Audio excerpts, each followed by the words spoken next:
تم نے 4 گھنٹے دربار میں کھڑا کیے رکھا ہے محمد کی بیٹی. آج ہمیں انصاف ملے گا؟ کہاں سے انصاف ملے گا؟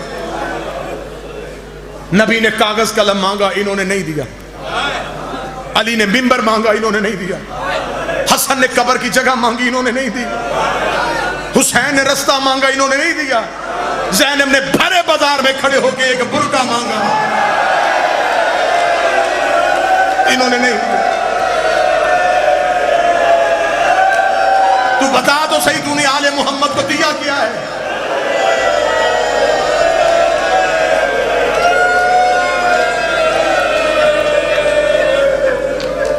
سو سال ہو گئے ہمیں، بہنیں بیٹیاں لے کے سڑکوں پہ آ جاتے ہیں، نہ کسی کی دکان کا تالا توڑتے ہیں، نہ کسی کے گھر کو آگ لگاتے ہیں. اپنی بہنیں بیٹیاں لے کے گلیوں میں ہائے حسین کہتے تھے. موت کے ڈر میں ہم نے مجلسیں کروائی ہیں، ہم نے جنازے کاندھوں پہ اٹھوائے ہیں. حیا کرو، حیا کرو. اب تو محمد کی بیٹی پہ ظلم چھوڑ دو. کتنا ظلم کیا تم نے محمد کی بیٹی پہ. تم نے اسے بابے کے بعد رونے نہیں دیا، تم نے اسے دربار سے خالی بھیجا، تم نے اس کا دروازہ جلایا.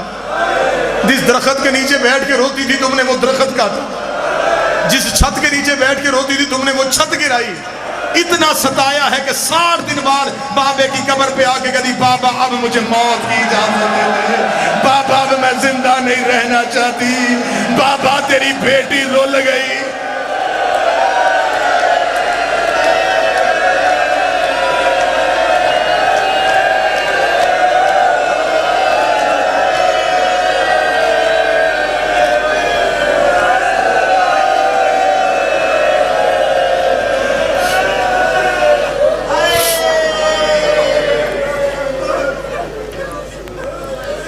پیر ساگر شاہ جی 2014 میں نے بی بی کا مقدمہ پڑھ کے میں نے قید کاٹی ہے.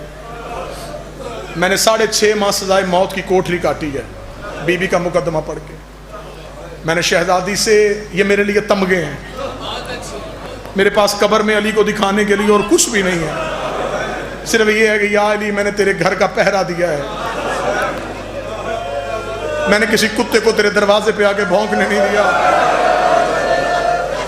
میں 2014 میں جیل میں تھا جب گوجرا شہر کے ایک عیسائی میاں بیوی دونوں کو قتل کے مقدمہ میں جیل ٹرائل میں سزائے موت ہوئی. میں ملاقات کے لیے ڈپٹی سپرنٹینڈنٹ کے کمرے میں بیٹھا تھا.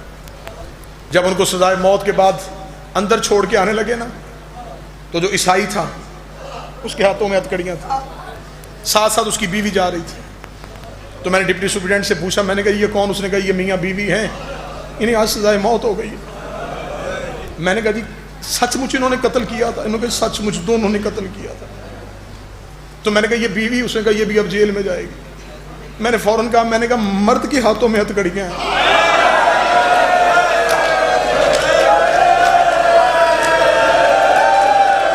اس کی بیوی مجرم نہیں ہے. اس نے کہا بے شک مجرم ہے، لیکن پاکستان کے قانون میں کہیں نہیں لکھا کہ عورت کا جرم ثابت بھی ہو جائے تو اسے ہتھکڑیاں پہنائی جائے. مجھے حسین کی ماں کی قسم میں پوری رات کوٹھی میں روتا رہا. میں نے کہا حسین کی زینب تیرے صدقے جاؤ، آج 1400 سال کے بعد مسلمان گناہگار عورت کو کڑیاں نہیں پہناتے. اور تو 36 شہروں میں ہاتھوں میں کڑیاں پہن کے رو رو کے کہتی رہی ہو میں غازی کی بہن. اجرکم اللہ، اجرکم اللہ.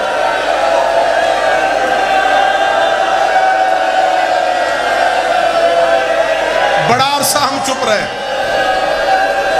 ہم نے نہیں سنائی تمہیں زہرا کی غربت.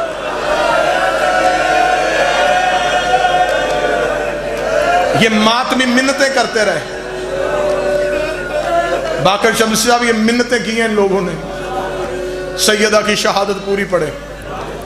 یہ میرے پاس سیدزادہ ہے، اس کے سر پہ قرآن رکھ کے پوچھ، انہوں نے آج تک بطول کی شہادت پوری پڑھی؟ جو کتابوں میں لکھی ہے اگر ہم وہ پڑھ دیں تم دیواروں پہ سر مار مار کے مر جاؤ. تم گھروں کو واپس جانے کے لیے گلیاں بھول جاؤ، تم دوبارہ مجلسوں میں آنے کے لائق بچو ہی نہ۔ میں مولا حسین کی قسم کھا رہا ہوں، مجھے 13 ضربوں کی قسم، اور شیعہ قوم مجھے زینب کے برقعے کی قسم، ہم تمہارے ڈر سے زہرا کی غربت نہیں پڑھتے، اور میری قوم کے نوجوان مر جائیں گے، میں غلط پڑھوں مجھے بی بی معاف نہ کرے۔ زہرا دربار سے آئی ہے، زہرا کا چہرہ لہو سے بھرا ہوا تھا، رو رو کے کہتی رہی یا علی بے شک مجھے حق نہ دیتے۔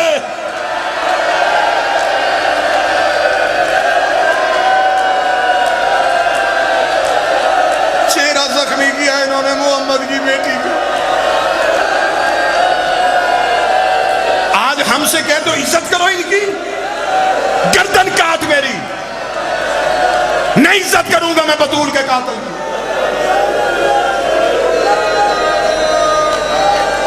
بھرے دربار میں مارا انہوں نے محمد کی بیٹی۔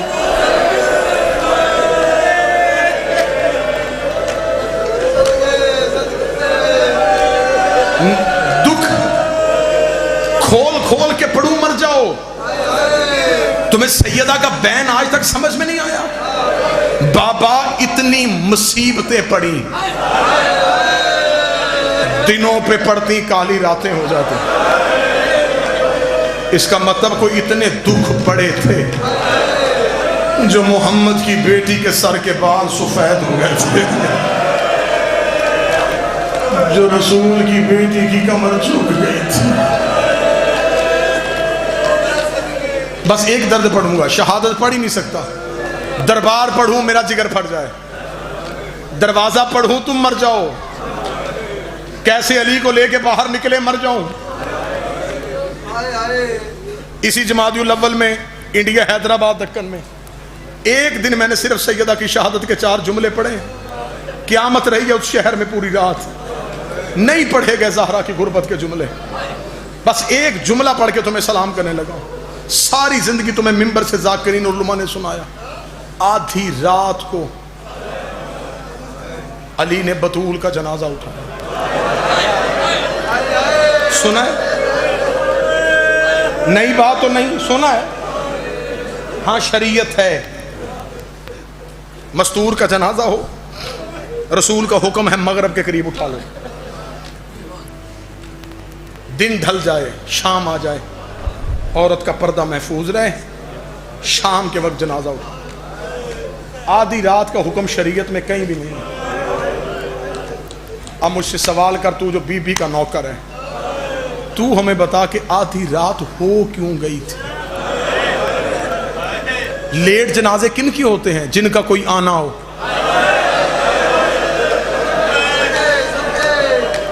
اس لیے دیر سے ہوتے ہیں نا جنازے، کہ جنازہ اس لیے دیر سے ہوا مہمان دور سے آ رہے ہیں۔ جب زہرا کے جنازے پہ جانا بھی کسی نے نہیں تھا، قبرستان بھی دور نہیں تھا، دروازہ کھولو تو وہ سامنے قبرستان تھا، پھر علی کو دیر کیوں ہوئی؟ جو سید بیٹھے ہو، یہ میں معافی پہلے مانگ رہا ہوں، ایک درد کھولنے لگا ہوں ملتان میں، یہ میرے بدے ہاتھ مجھے نوکر سمجھ کے، زنجیر زن سمجھ کے، شبیر کا مات بھی سمجھ کے، تمہارا ادنا سا غلام سمجھ کے مجھے جملہ معاف کر دو۔ یہ ممبر پہ سید زیادہ بیٹھا، میں نے اس سے معافی مانگی، میں غلط پڑھوں مجھے بی بی معاف نہ کرے۔ آدھی رات علی کو ہوئی کیوں تھی؟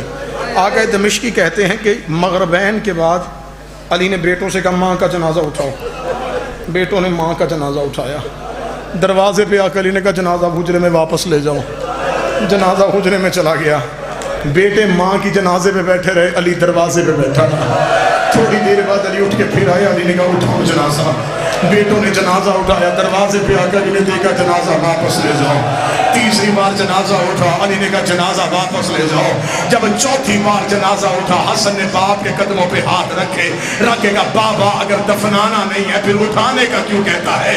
آواز آئی حسین کو ماں کے مصلے پہ چھوڑ گیا، زینب کو ماں کی میت پہ چھوڑ گیا، تو اکیلا میرے ساتھ آ، میں تجھے بتاؤں میں کتنا غریب ہو گیا ہوں۔ حسن بابے کے ساتھ گیا، علی نے گھر کا دروازہ کھولا، دروازہ دروازے پہ 18 بدماش ناچ ناچ کے کہہ رہے تھے تو نے ہمارے مردوں کو مارا، ہم نے تیری مزدور کو مارا۔ لالی زہرا کا جنازہ، علی رو کے کہہ رہے تھے اوے میری زینب مر جائے گی، اوے میری بیٹیاں مر جائے